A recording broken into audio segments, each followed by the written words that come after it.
Gálatas 5, versos 22 e 23, a palavra diz assim: mas o fruto do Espírito é o amor, a alegria, paz, paciência, amabilidade, bondade, fidelidade, mansidão e domínio próprio.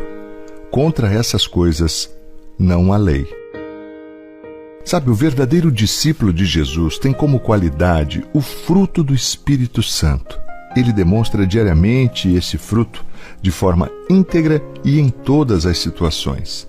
A verdade é que os frutos são dele, do Espírito, e não nossos. E isso quer dizer que o fruto do Espírito se torna evidente em nós, não quando nós queremos ou nos esforçamos, mas sim quando estamos cheios dele. Sobre isso a palavra vai dizer em Efésios 5,18: não se embriaguem com o vinho, que leva à libertinagem, mas deixem-se encher pelo Espírito. Sabe, o segredo para frutificar é se encher.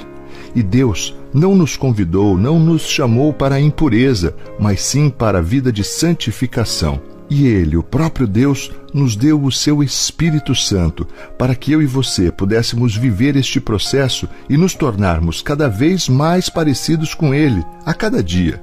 Ele nos possibilitou que pudéssemos nos encher do Espírito, como está na carta de Paulo, na primeira carta de Tessalonicenses 4, versos 3 a 7.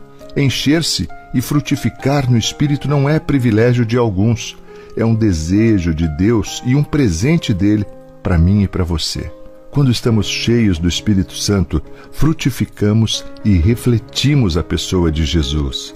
Que no dia de hoje, você e eu possamos demonstrar ao mundo o que enche a nossa vida. Pense sobre isso. Segunda palavra. Mateus 18, do 1 ao 4, a palavra de Deus diz: naquele momento os discípulos chegaram perto de Jesus e perguntaram: qual é o mais importante do reino do céu? Jesus chamou uma criança, colocou-a na frente deles e disse: eu afirmo a vocês que isto é verdade. Se vocês não mudarem de vida e não ficarem iguais às crianças, nunca entrarão no reino do céu. A pessoa mais importante no reino do céu é aquela que se humilha e fica igual a esta criança. Sabem, meus irmãos, este texto no Evangelho de Mateus nos traz algumas lições valiosas e extremamente importantes, se é que queremos entrar mesmo no reino do céu. Sabe, é muito comum vermos disputas entre irmãos na fé por conta de trabalhos em igrejas ou ministérios. No mundo corporativo, isso seria louvável e desejável. Porém, no reino do céu, os valores são outros. Eu não tenho nenhuma dúvida de que Jesus sabia como agiríamos nos dias de hoje e por isso nos deixou a sua palavra a fim de nos instruir, assim como fez com seus discípulos nessa passagem. Sabe, quando nós somos proativos no mundo corporativo, por exemplo, esperamos reconhecimento e elogios. Fazemos motivados a mostrar para alguém o que estamos fazendo. No reino do céu, quando fazemos esperando por isso, nos frustramos, porque as coisas não funcionam assim. E quando disputamos com alguém, aí verdadeiramente nós não entendemos que os menores é que são os maiores no reino de Deus. E é isso que Jesus tenta mostrar nessa passagem. Quando Jesus é indagado pelos seus discípulos sobre o assunto, ele coloca meio a eles uma criança e diz: ei, se vocês não mudarem de vida e não ficarem iguais a essas crianças, nunca entrarão no reino do céu. Sabe, vale lembrar que na cultura grega, na cultura judaica, as crianças não recebiam o valor devido, mas no reino de Deus, elas não apenas são acolhidas, mas também são tratadas como um modelo para aqueles que desejam entrar. Sabe, então vamos pensar um pouco nas características das crianças. Brevemente, algumas que poderão ser úteis na nossa caminhada. A primeira que vejo é a coragem. As crianças não têm medo, geralmente elas se lançam naquilo que acreditam, são destemidas. Uma segunda característica importante penso ser a pureza. As crianças são puras, são confiáveis e amorosas, são facilmente moldadas por aqueles que as dirigem. E a terceira eu poderia citar a humildade, que é algo marcante nas crianças, e a necessidade natural que as crianças têm de crescer, e essa necessidade natural de crescer seja também inspiração para nós, no crescimento na fé em Jesus Cristo. Sabe, nós precisamos refletir sobre isso e buscarmos ser mais parecidos com as crianças. Pense sobre isso. Vamos orar? Obrigado, Deus, porque o Senhor fala conosco através da Tua palavra. Obrigado, Pai, porque o Senhor nunca nos deixa sem resposta. Obrigado pelo Teu amado Espírito Santo que habita em cada um de nós e que nos revela, Pai, a Tua vontade e a Tua direção. Somos tão gratos a Ti, Pai, pela respiração, pelo fôlego e por todas as coisas. Nos colocamos diante de Ti neste tempo, Pai, pedindo mesmo que o Senhor fale ao nosso coração.